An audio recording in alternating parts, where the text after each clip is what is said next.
Welcome back to NSC's weekly series spotlight. The boys in gold come back to GEODIS Park and try to bounce back for Game 2 of the MLS Cup Playoffs. Let's get started.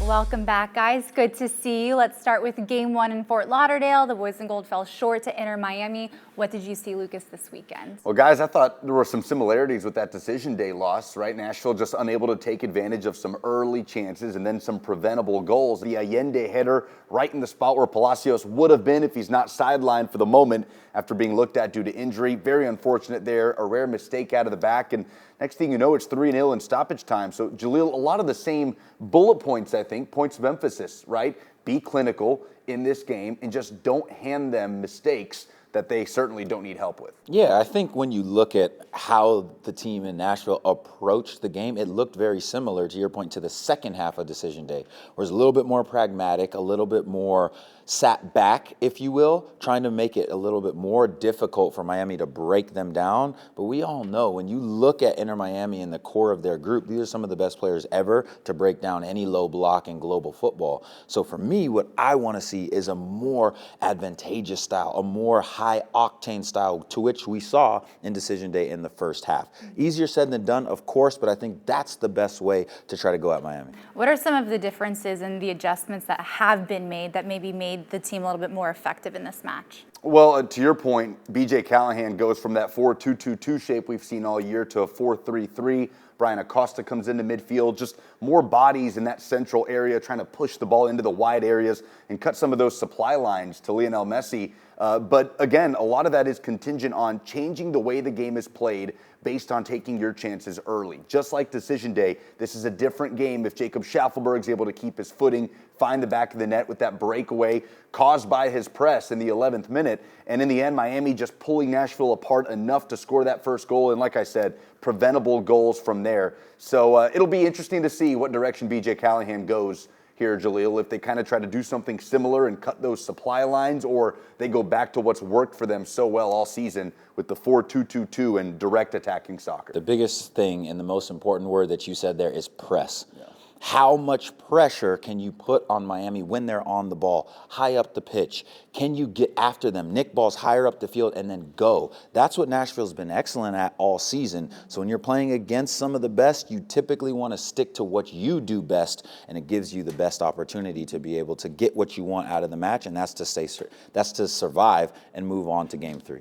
Jalil, how important would you say is the first half of the match for Nashville SC to start out strong? Yeah, it's vital. It is absolutely vital. When Nashville has looked their best against Miami, it's when they're on the front foot, and that includes the first half. You don't want to procrastinate in a game like this because that's when Miami tends to be their best. If they are able to kind of sit back and say, okay, the later the game goes, the more opportunities we have to be able to score the first goal, that's not what you want with Miami. If you can punch first, again, easier said than done, but if you can punch first, you're in a better situation. I mean, here's the thing. At some point against this team, it's going to turn into a track meet, right? We're talking about fireworks with both of these attacks. Some of the best teams in Major League Soccer at generating goal-scoring chances.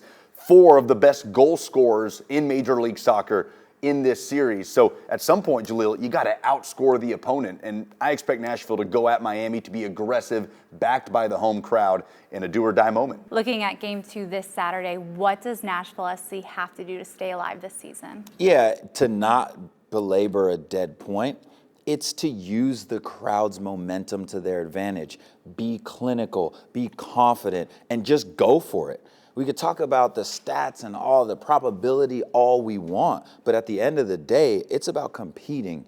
And what we've seen from Nashville when they're at their best is when they throw all caution to the wind. They're not worried. They're not playing in a way where they're scared to make mistakes. That's when they look the best. And what we've seen in 3 halves of football is the boys in gold not looking themselves. They look like, oh my goodness, if I do this, then this is going to happen. Well, it might happen anyway, but go for it. And that's what I want to see. That's what the fans want to see. And to be honest, that's what the players want to be able to put out on the pitch. Yeah, I couldn't agree more. Caution to the wind, right? How did Nashville win U.S. Open Cup in the final? the biggest names, the biggest stars stepping up in a key moment. The goal scorers in that final, Sam Surridge and Hany Mukhtar. Who's taking over games right now for Inter Miami? It's Lionel Messi. They have other pieces, yes, but he's the one that puts the ball into the back of the net. Sam Surridge has done that against Miami. Hany Mukhtar obviously did in the dying moments with a spectacular free kick in Game 1, but for me, it's almost that simple, Jalil. Your biggest stars stepping up with clinical precision in the biggest moments and fight fire with fire. Well, we're asking fans to wear gold this Saturday, but how important is it for this home crowd to show up full volume? I mean, what more can you ask for? Like, this is one of the best teams in Major League Soccer that you're facing in Inter Miami, with some of the biggest stars this league has ever and will ever see. Nashville is a team that's lifted a trophy in its own right this year, that has stars that have made Major League Soccer history, and it's a win-or-go-home moment. You can't ask for a better setting in a playoff atmosphere at GEODIS Park. It's why the stadium was built. This is why we do this, for moments like these. I can't wait to be out here with everybody on Saturday. Yeah, and I think to put into perspective, though, there is so much in 2025 to be happy about, and there's so many reasons for the players, for BJ Callahan, entirety of the technical staff to be happy about and to have confidence about. So for me, I just want to see the group put together a performance where you're saying, look, no matter what happens after 90 minutes, I did what I needed to do to be able to go into either the next round or the offseason poised, because there was nothing left for me to do in that given game. Who is your one player to watch? Hany Mukhtar, straight up. Because anytime Nashville has needed a moment, anytime the group has needed to be able to rise up from the Phoenix like ashes or whatever you want to say, it's been Hany. And of course, there's been a lot on his back and on his shoulders, but I don't care. He's a man that can handle it. And when he goes somewhere, that is where Nashville goes. Yeah, and again, to carry on that point of fighting fire with fire, I'm going to say Sam Surridge. You can't go wrong with either one. I'm going with the Golden Boot contender, the finalist for MLS MVP, only 3 touches in the box in Game 1 down at Chase Stadium. Nashville will have to be a little bit better in possession to give him those chances and give him an opportunity to be more clinical and give Nashville a shot to force a Game 3. Dynamic duo. Well, that's a wrap for today. Game 2 will be on Saturday here at GEODIS Park as Nashville SC will take on Inter Miami. You can catch all the live action on MLS Season Pass on Apple TV or listen with our friends on 104.5 The Zone. We hope to see you here at GEODIS Park wearing gold and full volume. Thanks for watching Spotlight.